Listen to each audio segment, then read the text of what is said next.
জীবনে আমি তিনটে জিনিস ভালোভাবে জানি, যেটা আমি একজন গুরুর থেকে শিখেছি, যে কিছু কিছু জিনিসকে হাইড রাখতে হয়।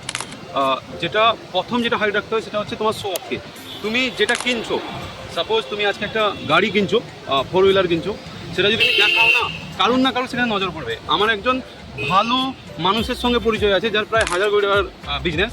সে যখনই গাড়ি কেনে বা যখনই কিছু নতুন নতুন জিনিস কেনে, শো অফ করে না, তো তবেই সে কিন্তু সেই জায়গায় আছে, আমি এটাকে মানি।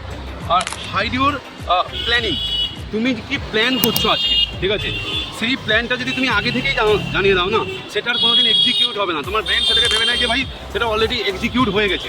তাই তোমার প্ল্যানকে হাইড রাখা উচিত, তবেই কিন্তু তুমি কিছু করতে পারবে। আর হচ্ছে হাইড ইউর পার্সোনালিটি। তুমি ভাবছো যে ভাই আমি একটা 30,000 টাকা জামা পরবো, 20,000 টাকা জামা পরবো, সেই অনুযায়ী কিছু করলে হবে না। তুমি যদি তোমার মোটামুটি নর্মাল জিনিস করে থাকতে পারো, যত নর্মালি থাকতে পারবে তুমি ততই কিছু করতে পারবে, ঠিক আছে। তাই হাইড বা সিক্রেট রাখো, অনেক কিছুই অ্যাচিভ করা সম্ভব।